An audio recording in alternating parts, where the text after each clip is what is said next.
Branchement électrique, comment faire? Aujourd'hui, nous allons parler d'un circuit simple allumage. Voici comment procéder pour réaliser une installation d'éclairage électrique simple allumage dans un local neuf ou en rénovation. Que ce soit un circuit apparent ou encastré, évidemment la réalisation est identique. Ce qu'il faut savoir selon les normes 2017. Ce circuit doit être protégé par un disjoncteur divisionnaire de 10 A. La section des conducteurs sera de 1,5 mm². Sur ce circuit, il sera possible de créer plusieurs lignes alimentant plusieurs locaux, en tenant compte que l'on ne pourra pas solliciter ce circuit au-delà de 2200 watts. Compte tenu qu'à l'heure actuelle sont préconisées des ampoules basse consommation, LED ou autres, cela donne de grandes possibilités.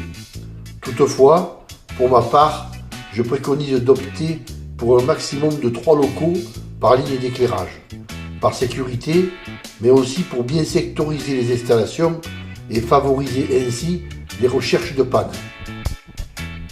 Nous voyons là la représentation d'une installation en apparent. Cette ligne arrive dans une boîte de dérivation. Dans ce boîtier arrivent également les conducteurs provenant du point lumineux et de l'interrupteur. On voit donc que la ligne d'alimentation est composée de 3 conducteurs. Un rouge, la phase, un bleu, le neutre, un vert et jaune, le conducteur de terre. De l'interrupteur arrivent également 3 conducteurs. Un rouge, un noir, un vert et jaune, le conducteur de terre. Malgré que celui-ci ne serve à rien à l'interrupteur, il est obligatoire. Probablement au cas où l'interrupteur comporterait des parties métalliques tactiles. Du point lumineux arrivent aussi 3 conducteurs. Un rouge, un bleu, un vert et jaune. Pour connecter ces conducteurs entre eux, nous allons utiliser des bornes automatiques très pratiques et peu chères, qui remplacent avantageusement les barrettes de connexion appelées sucre ou domino. Par contre, elles ne sont utilisables qu'avec des conducteurs ayant une âme rigide. Elles existent avec plusieurs capacités, 2, 3, 4, 5 conducteurs, etc.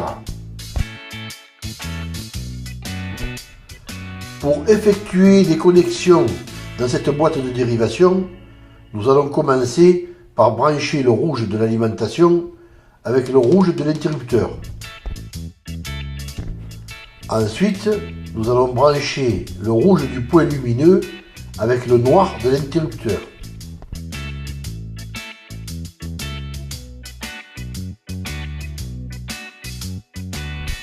Nous continuons en branchant ensemble le bleu du point lumineux et le bleu de l'alimentation.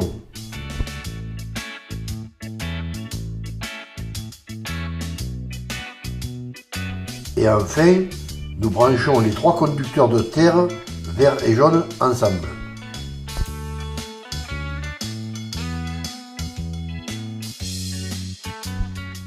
Voilà, c'est pas bien compliqué.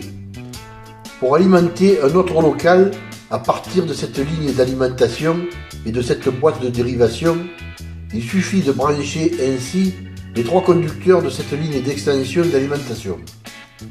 Il faut bien entendu utiliser des bornes automatiques appropriées.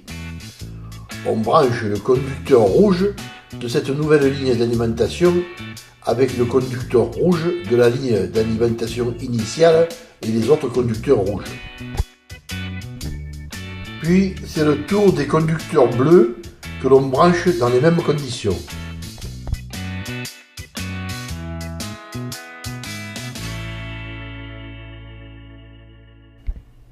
Et enfin, tous les conducteurs de terre ensemble.